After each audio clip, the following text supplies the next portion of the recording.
Ladies and gentleman, good afternoon to everyone. آپ تمام کو السلام علیکم.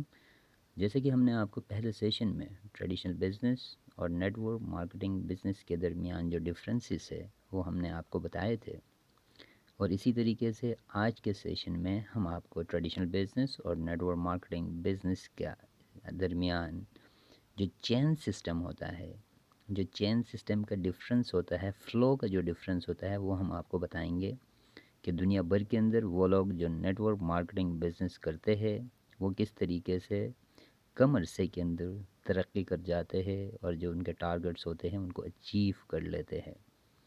تو اسی طریقے سے جب ہم ٹریڈیشنل بزنس کی بات کرتے ہیں تو پہلے ہم ٹریڈیشنل بزنس کے اندر جو چین سسٹم ہوتا ہے اس کی بات کریں گے. یہاں پر کوئی بھی کمپنی، کیونکہ بزنس کا ایک سسٹم ہے کہ وہاں پر بائی اینڈ سیل کا ایک پروسیس چل رہا ہوتا ہے جس کو ہم بزنس کہتے ہیں.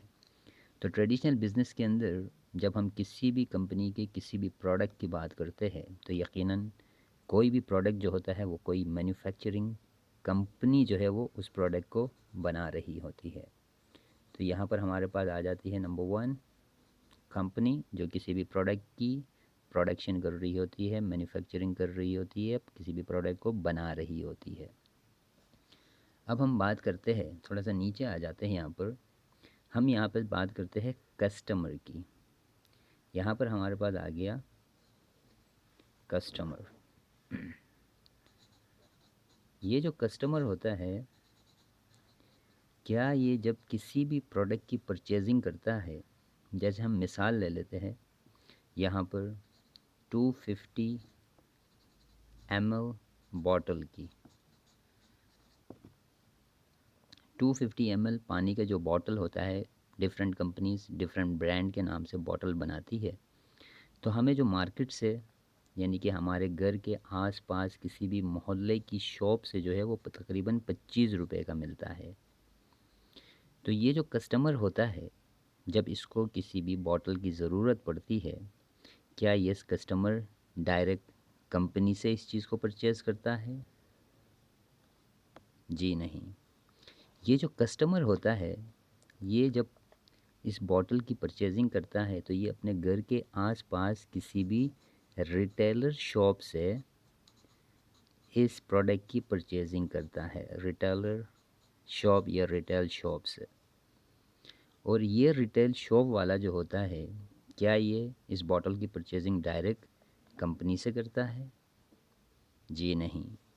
یہ جو ریٹیلر شاپ ہوتا ہے اس کے پاس جو پروڈکٹ آتی ہے یہ کسی نہ کسی ہول سیلر کے پاس سے اس کے پاس آتی ہے. تو یہاں پر ہمارے ہول سیلر صاحب ہوتے ہیں، اور یہ جو ہول سیلر صاحب ہوتے ہیں کیا یہ ڈائریکٹ کمپنی سے اس پروڈکٹ کو پرچیز کرتا ہے؟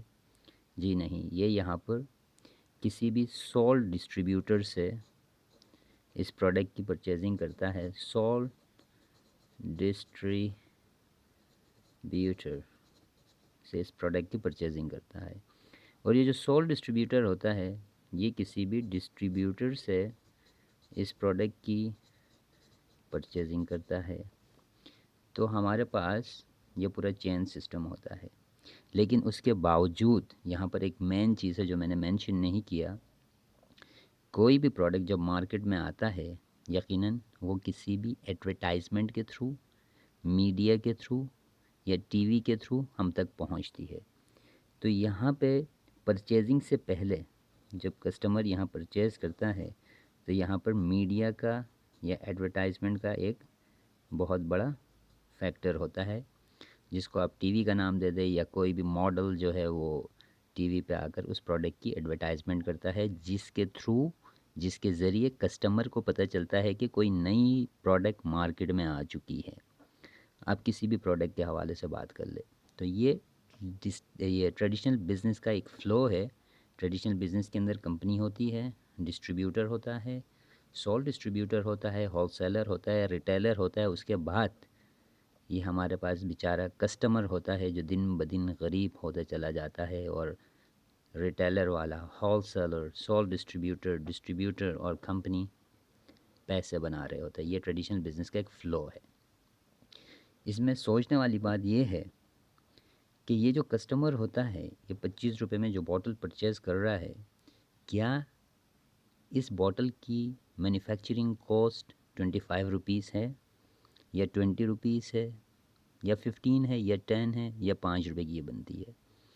تو جب ہم اس کے مینوفیکچرنگ کاسٹ کے اوپر جاتے ہیں، یہ کسٹمر بیچارہ ریٹیلر کو بھی امیر کر رہا ہے، ہول سیلر کو بھی امیر کر رہا ہے، ٹی وی چینل ایڈورٹائزمنٹ والوں کے پیسے بھی انہی کے جیب سے جا رہے، سول ڈسٹریبیوٹر بھی ان سے کما رہا ہے، ڈسٹریبیوٹر بھی ان سے کما رہا ہے، اور کمپنی بھی انہی سے کما رہی ہوتی ہے، اور دن بدن یہ کسٹمر غریب تر ہوتے چلا جاتا ہے.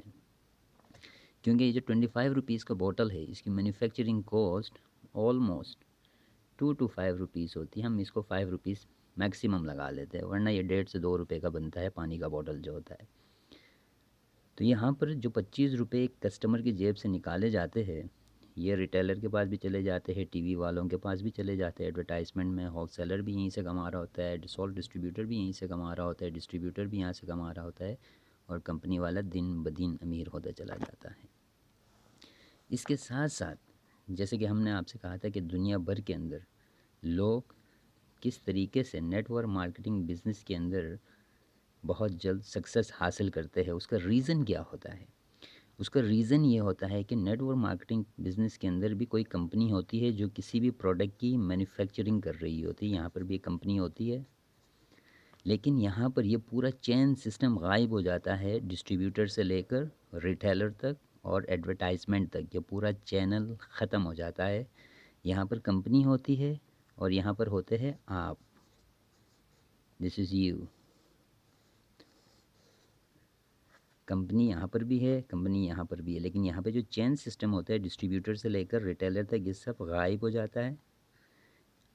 نیٹ ورک مارکیٹنگ بزنس کے اندر بہت سارے کنٹریز کے اندر، چاہے وہ تھرڈ ورلڈ کنٹریز ہو یا ڈیولپ کنٹریز ہو، وہاں پر لوگ نیٹ ورک مارکیٹنگ بزنس کے اندر سکسیس اس لیے جلدی حاصل کرتے ہیں کیونکہ یہاں پر کمپنی ہوتی ہے اور آپ ہوتے ہیں. آپ خود بھی کسٹمر بن سکتے ہیں اور آپ دوسرے کسٹمر بھی بنا سکتے ہیں. یہ سوچنے والی بات ہے. آپ خود بھی کسٹمر بن سکتے ہیں، کلائنٹ بن سکتے ہیں. جب پروڈکٹ آپ کو پسند آ جائے تو آپ اس کی مارکیٹنگ کرتے ہوئے، ورڈ آف ماؤتھ کا استعمال کرتے ہوئے، کسی کو اچھا مشورہ دیتے ہوئے، ریکمنڈیشن دیتے ہوئے دوسرے کسٹمر بھی بنا سکتے ہیں. اسی لیے نیٹ ورک مارکیٹنگ بزنس کے اندر لوگ بہت جلدی ترقی کر جاتے ہیں جو تھوڑا سا اسمارٹ ورک کرتے ہیں، کیونکہ یہ پورا چینل ختم ہو جاتا ہے. اس پورے چینل کی جگہ نیٹ ورک مارکیٹنگ بزنس کے اندر آپ کام کر رہے ہوتے ہیں، کمپنی ہوتی ہے، آپ ہوتے ہیں. آپ خود بھی کلائنٹ بن سکتے ہیں اور آپ دوسرے کلائنٹ بھی بنا سکتے ہیں. ورڈ آف ماؤتھ کو یوز کرتے ہوئے، اپنے مارکیٹنگ اسکلز کو یوز کرتے ہوئے، اپنے لرننگ اسکل کو یوز کرتے ہوئے آپ نیٹ ورک مارکیٹنگ بزنس کے اندر بہت جلد ترقی کر سکتے ہیں. Thank you very much. ابھی نیکسٹ سیشن میں ہم اس کو فردر آگے بڑھائیں گے اور آپ کو اس کے حوالے سے مزید انفارمیشن دیں گے.